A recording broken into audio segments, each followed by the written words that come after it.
आप देख रहे हैं पब्लिक टाइम्स। नमस्कार, मैं सुमंत कुमार। चलिए जानते हैं गोपालगंज की खास खबर। जादूपुर थाना क्षेत्र के पतहरा गंडक नदी के समीप जादूपुर थाना पुलिस ने देर रात छापेमारी कर भारी मात्रा में देशी शराब की खेप के साथ एक नाव को बरामद की है।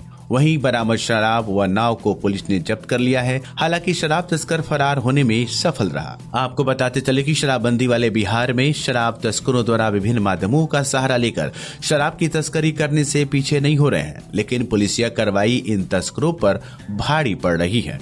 वाहन जांच के डर से अब ये तस्कर नदी के रास्ते रात के अंधेरे में शराब की तस्करी कर रहे हैं, जिसे पुलिस उनके मंसूबे पर पानी फेरती रही। ताजा मामला एक बार फिर सामने आया है, जहां जादूपुर थाना पुलिस ने पतहरा गांव के पास गंडक नदी के रास्ते नाव द्वारा यूपी से शराब की खेप लाई जा रही थी, जिसे इसी बीच पुलिस को गुप्त सूचना मिली। प्राप्त सूचना के आधार पर थाना अध्यक्ष अपने दल बल के साथ मौके पर पहुंचे, लेकिन पुलिस को आते देख शराब तस्कर गंडक में छलांग लगा दी, जिसके बाद पुलिस ने नाव सहित 40 कार्टून देसी शराब बरामद किया। वहीं एसपी स्वर्ण प्रभात ने बताया कि शराब के विरुद्ध लगातार छापेमारी की जा रही है। शराब तस्करी के विरुद्ध गोपालगंज पुलिस का अभियान लगातार जारी है और इसी क्रम में जादवपुर थाना अंतर्गत एक नाव से जो गंडक नदी के माध्यम से लाई जा रही थी, नाव भरी शराब को बरामद किया गया है। कुल 40 कार्टून शराब है, 360 लीटर, और इसमें जो शराब तस्कर था वो भागने में सफल रहा है, जिसको पहचान कर ली गई है और नामजद प्राथमिकी दर्ज कर अग्रतर कार्रवाई की जा रही है। गोपालगंज पुलिस ने कंटेनर से 308 कार्टून अंग्रेजी शराब बरामद किया है। वहीं चालक को गिरफ्तार कर पूछताछ की जा रही है।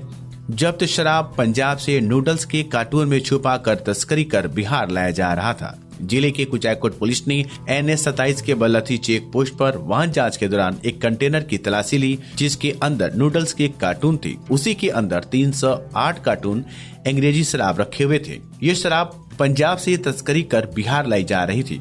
जब्त शराब की कीमत लगभग 40 लाख रुपए है।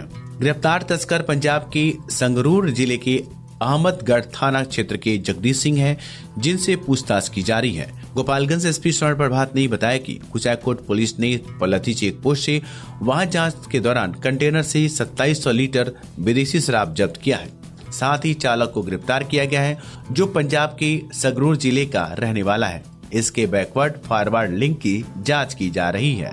कल रात्रि करीब 10 बजे कुचायकोट थाना अंतर्गत बलथरी पर इंटीग्रेटेड चेक पोस्ट है, वहाँ वाहन चेकिंग के क्रम में एक कंटेनर के अंदर मैगी नूडल्स कार्टून में छुपाकर करीब 2700 लीटर से भी ज़्यादा शराब ले जाई जा रही थी। मैकडोवेल व्हिस्की शराब थी। इसको बरामद किया गया है और जो ट्रक ड्राइवर है उसको भी गिरफ्तार किया गया है। ट्रक ड्राइवर पंजाब जिले के जिला संगरूर का रहने वाला है और इसमें हम लोग फॉरवर्ड बैकवर्ड लिंक स्थापित कर रहे हैं। और शराब ये पंजाब से लाई जा रही थी और इसको बिहार राज्य में खपाने की कोशिश थी। इसको हम लोगों ने पुलिस ने विफल किया है और इसमें आगे फॉरवर्ड और बैकवर्ड लिंक स्थापित करते हुए अग्रतर कार्रवाई की जा रही है। बिहार के प्रमुख शक्तिपीठ धामी में मां सिंहासनी का भंडारा सोमवार को विधिवत शुरू हुआ। डीएम डॉक्टर नवल किशोर चौधरी ने अपनी तरफ से पहला भंडारा कराकर इसका शुभारंभ कराया।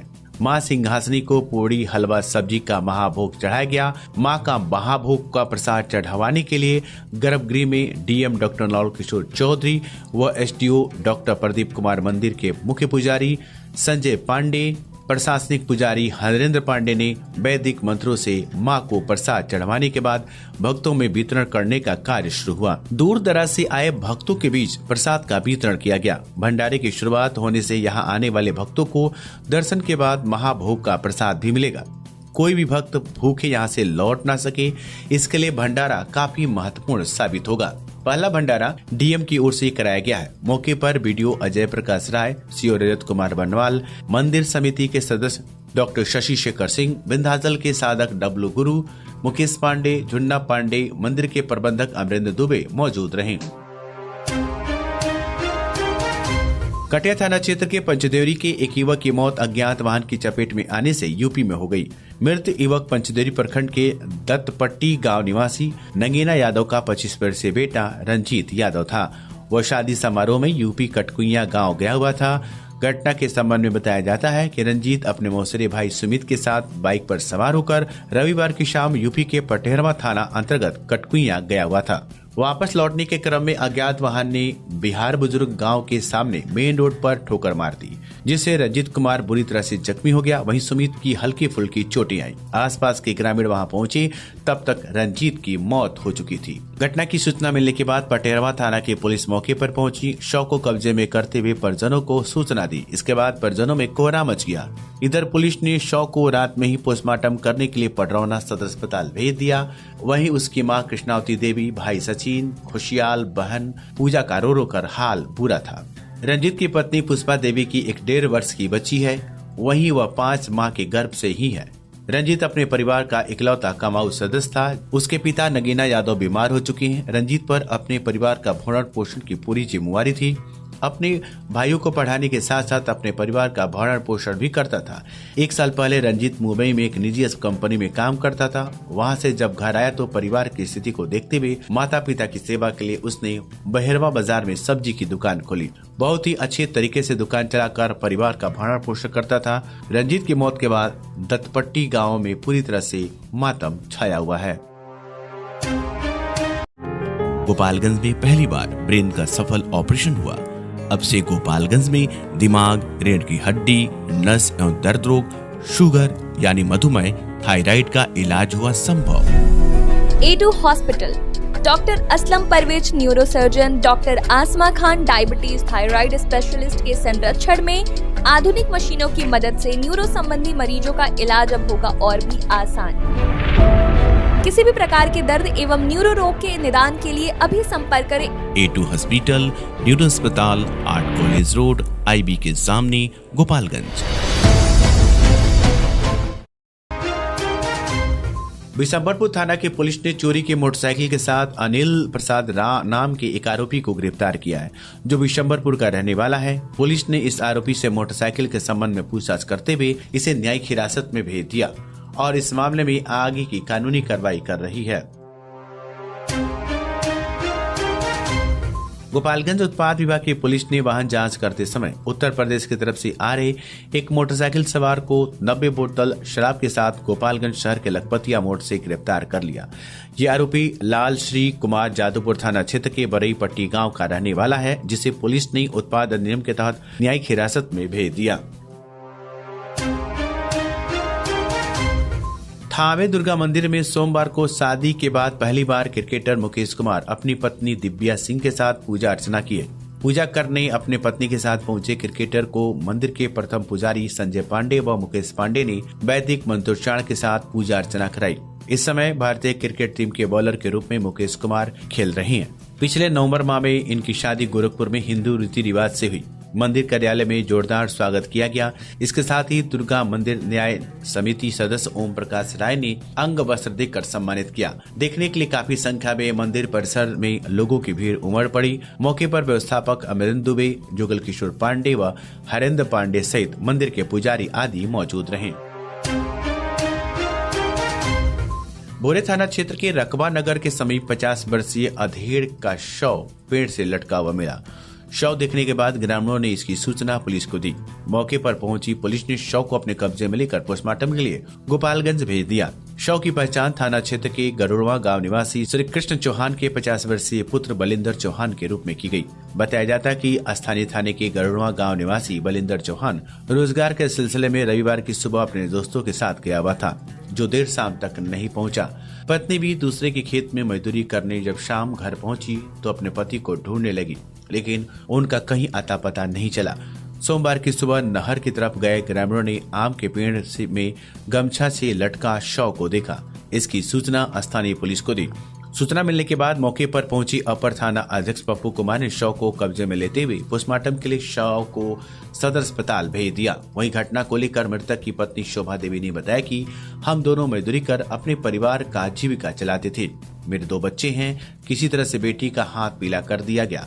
बेटा मनोज 18 साल का है, जो रोजगार के सिलसिले में चेन्नई गया हुआ है। सरकार की तरफ से सिर्फ राशन कार्ड मुहैया कराया गया है। घर के निर्माण और रोजगार को लेकर मेरे पति हमेशा डिप्रेशन में रहते थे। हर दिन रोजगार को लेकर भाग दौड़ किया करते थे।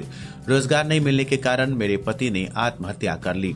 वहीं घटना को लेकर भोरे थाना अध्यक्ष अनिल कुमार ने कहा कि मामला सुसाइड का है।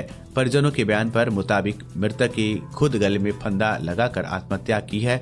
शव को कब्जे में लेकर पोस्टमार्टम के लिए भेज दिया गया है। अग्रिम कार्रवाई की जा रही है। भोरे थाना क्षेत्र के कल्याणपुर हाई स्कूल के समीप 4 लोगों से लदी बाइक पेड़ से टकरा गई। टक्कर इतनी जोर थी कि मौके पर ही 2 किशोरों की मौत हो गई, जबकि अन्य गंभीर रूप से जख्मी हो गए।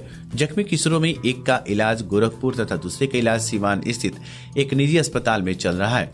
मृतकों में कटिया थाना क्षेत्र के छोटकी मगैया गांव निवासी सुरेश सिंह का 16 वर्षीय पुत्र गोविंद कुमार तथा मोहन गुप्ता का 17 वर्षीय पुत्र अनिल कुमार बताए जाते हैं। वहीं घायलों में उसी गांव के इंद्रजीत सिंह का पुत्र आकाश कुमार जो सिवान में इलाजरत हैं, जबकि दूसरे घायल में नागेश्वर सिंह का पुत्र धर्मेंद्र कुमार शामिल हैं, जिसका इलाज गोरखपुर स्थित एक निजी अस्पताल में चल रहा है। उसकी हालत नाजुक बताई जा रही है। बताया जाता है कि मगैया गांव निवासी चारों युवक रविवार की रात पंचदरी प्रखंड के विशुनपुरा गांव में आई बारात से रात्रि करीब 9 बजे वापस लौट रहे थे। चारों युवक एक स्प्लेंडर बाइक पर सवार थे। बाइक की गति तेज होने के चलते जैसे ही हाई स्कूल कल्याणपुर से पश्चिम 74वां बथुआ मार्ग पर पहुंचे की घुमावदार सड़क पर संतुलन खो दिया, जिससे सामने स्थित एक पेड़ से उनकी बाइक टकरा गई। पेड़ से टकराते ही बाइक के परखच्चे उड़ गए, जबकि 2 युवक के बगल के खेत में जा गिरे। उसमें से 2 किशोरों के सिर सामने के पेड़ से टकराने से घटनास्थल पर ही उनकी मौत हो गई। भोरे थाना क्षेत्र के कल्याणपुर हाई स्कूल के समीप हुए बाइक हादसे में बाइक सवार 4 लोगों ने हेलमेट नहीं पहना था। सड़क सुरक्षा नियमों को देखते हुए अगर चारों किशोर ने हेलमेट पहना होता तो शायद दुर्घटना के समय उनकी जान बच जाती। घटना के बाद मृतक मोहन गुप्ता के पुत्र अनिल कुमार का परिजनों ने सोमवार सुबह होते होते अंतिम संस्कार कर दिया, जबकि सुरेश सिंह का पुत्र गोविंद कुमार का शव पुलिस ने पोस्टमार्टम के लिए गोपालगंज भेज दिया। सरकार द्वारा जमाबंदी को आधार से जोड़ने की प्रक्रिया शुरू कर दी गई है। जो भूमि धारक वे अपने जमाबंदी को आधार के जोड़ने के लिए राजस्व कर्मचारी से मिलकर मालगुजारी रसीद और आधार की छाया प्रति के साथ मोबाइल नंबर देकर आधार से लिंक करा सकते हैं। इसके लिए भूमि धारकों की जानकारी हेतु माझागढ़ अंचलाधिकारी शाहिद अख्तर के द्वारा माझागढ़ नई बाजार सहित अन्य जगहों पर लाउड स्पीकर से प्रचार भी कराया जा रहा था। वहीं दूसरी तरफ किसानों का कहना है कि पूर्वजों के नाम से जमाबंदी चल रही है, जिनकी मृत्यु भी हो चुकी है। एक जमाबंदी कई में कई हकदार हैं, जिनका कागजी बंटवारा न करके लोग अपने हक के अनुसार आपसी सहमति से खेती कर रहे हैं, परंतु जमाबंदी अलग नहीं हुआ है। इस परिस्थिति में आधार से जमाबंदी कैसे लिंक होगा? जमाबंदी धारक जिसकी मृत्यु हो चुकी है उसके आश्रितों के नाम से सरकार को जमाबंदी अलग करके आधार से लिंक कराने की प्रक्रिया शुरू करनी चाहिए, परंतु ऐसा सरकार के द्वारा नहीं कर सीधे जमाबंदी आधार से लिंक करने की प्रक्रिया से बहुत से भूमि धारक आधार से लिंक कराने से वंचित रह जाएंगे। तो ये थी गोपालगंज की खास खबर। आपका दिन शुभ हो। धन्यवाद।